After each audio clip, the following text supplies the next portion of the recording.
ᱟᱹᱰᱤ ᱫᱤᱱ ᱞᱟᱦᱟ ᱨᱮᱱᱟᱜ ᱠᱟᱛᱷᱟ ᱠᱟᱱᱟ। ᱢᱤᱫᱴᱟᱝ ᱨᱟᱡᱽᱡᱚ ᱨᱮ ᱢᱤᱫᱴᱟᱝ ᱢᱚᱱᱛᱨᱤ ᱨᱮᱱ ᱵᱟᱨᱭᱟ ᱦᱚᱯᱚᱱ ᱮᱨᱟ ᱠᱤᱱ ᱛᱟᱦᱮᱸ ᱠᱟᱱᱟ। ᱩᱱᱠᱤᱱ ᱫᱚ ᱡᱚᱲᱟ ᱜᱤᱫᱽᱨᱟᱹ ᱠᱟᱱ ᱨᱮᱦᱚᱸ ᱠᱤᱱ ᱩᱱᱠᱤᱱᱟᱜ ᱥᱚᱵᱷᱟᱵ ᱫᱚ ᱯᱩᱨᱟᱹ ᱵᱷᱤᱱᱟᱹ ᱵᱷᱤᱱᱟᱹ ᱜᱮᱭᱟ। ᱢᱤᱫ ᱦᱚᱲᱟᱜ ᱧᱩᱛᱩᱢ ᱫᱚ ᱨᱤᱢᱟ ᱟᱨ ᱢᱤᱫ ᱦᱚᱲᱟᱜ ᱧᱩᱛᱩम ᱫᱚ ᱥᱤᱢᱟ। ᱪᱟᱸᱫᱚ ᱛᱟᱨᱟᱥ ᱵᱟᱡᱟᱣ ᱛᱮ ᱚᱱᱟ ᱫᱟᱨᱮ ᱠᱚ ᱧᱮᱞ ᱢᱮᱥᱮ ᱛᱤᱱᱟᱹᱜ ᱪᱮᱦᱨᱟ ᱧᱮᱞᱚᱜ ᱠᱟᱱᱟ ᱵᱟᱥᱮ?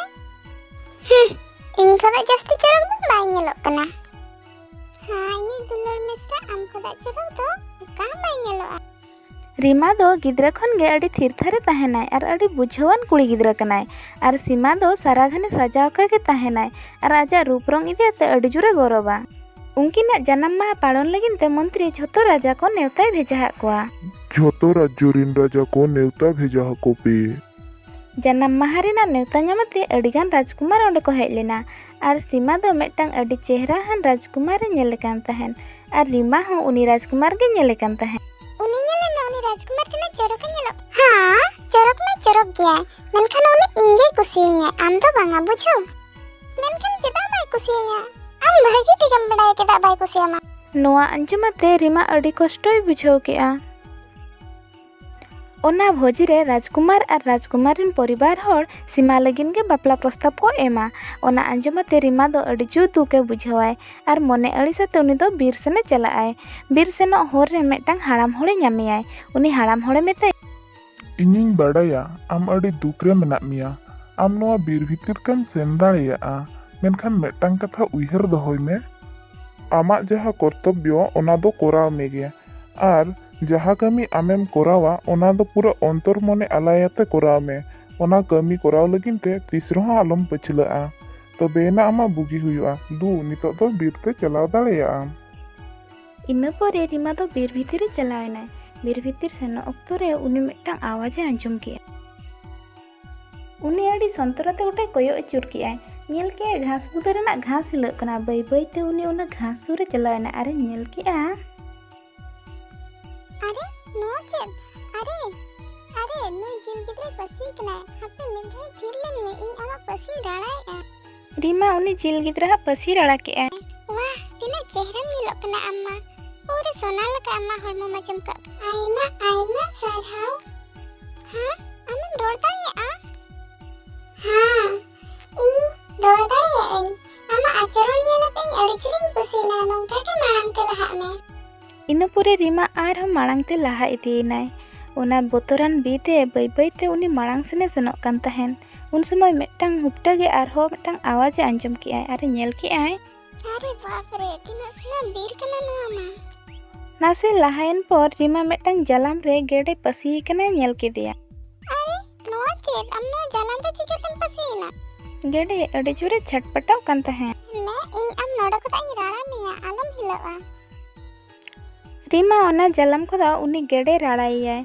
जहां लेका उनी गेडे राड़ायय उनी गेडे रस्काते आजा फकणे ए कोटायते आर रिमाय मेताया नितो दो मजा देना। अड़ी अड़ी सरहाव आमिन जालाम खोदा राड़ा ते नवा जीवन में एमा दिया।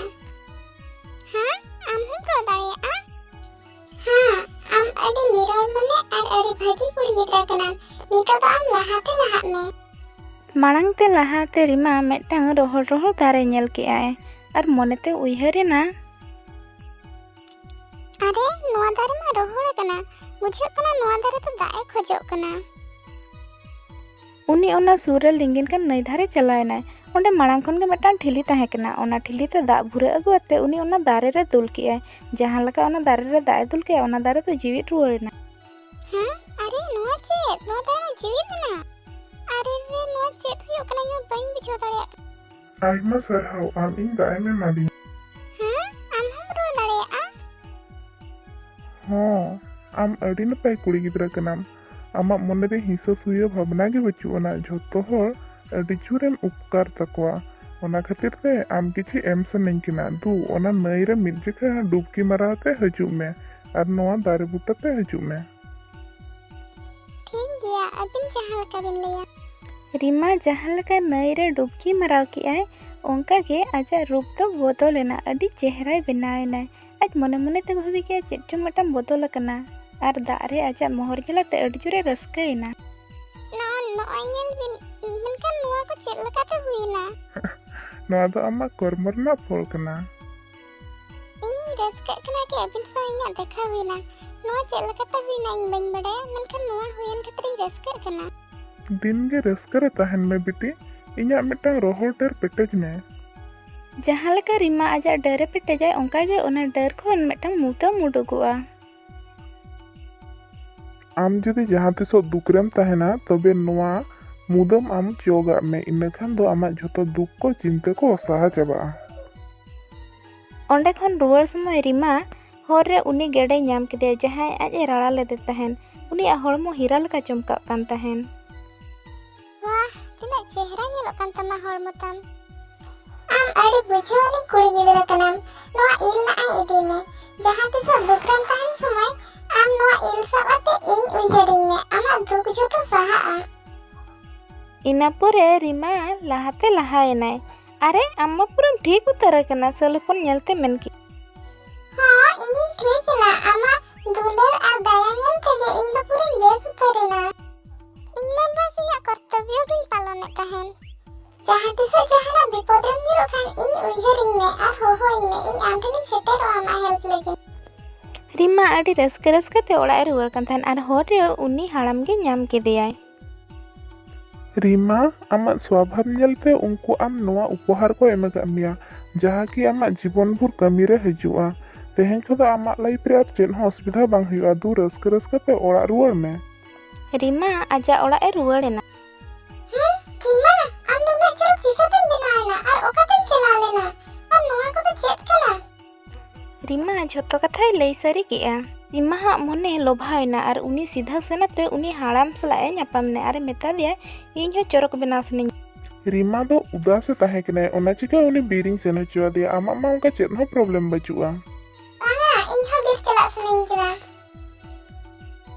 ठीक गया आम चला सना में खानेम चला दड़िया मेनखान मेटांग कथा मुयर दोका जहाँ भी आमेम कमिया अंतर मने खनम कमिया सीमा बीर भीतर ते चलायनाय आर बिल्कुल रिमा लका के आज हो उनी सल होपने नाम केदियाय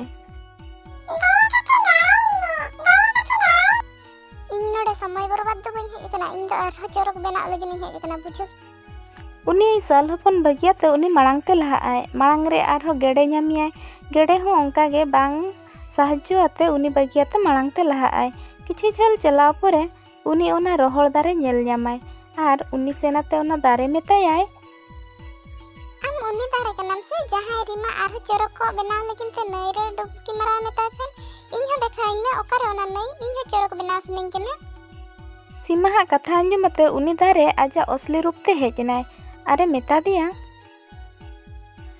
आर हो चोरो नोआ खना जस्ती ha adi chorok bena sanin kina आम जीवन रे नौकाना जहानाम कमी का जहाँ द्वारा की मिट होड़ा मुचारे लांबा हेज कना आम नौकाम कमी का जहाँ द्वारा की मिट होड़ कष्ट खता उद्धार नाम काय मिट होड़ रस्कय नाम काय लई में banga बिटी तबे आम दो भूल जगह तेम हेज कना मांग दो आमा मोने चोरक लेम आम सुर रे जहां दुकरे मेना को उनको मुचारे लांबा अगुलेम जहाना आम अंतर मने खुदा के होड़ लेकिन बेस कमी में तबे ना आम चोरकम बेना सीमा ओंडे खोदा सोझे आजा ओड़ा ते रुवारेनाय आर मांग ते जहां गलती काय ओना गलती को लगिन ते आज दीदी ठन खोदा माफी कोय केदियाय साथे जहां हर को सा हो बड़ी व्यवहार बगी केआ।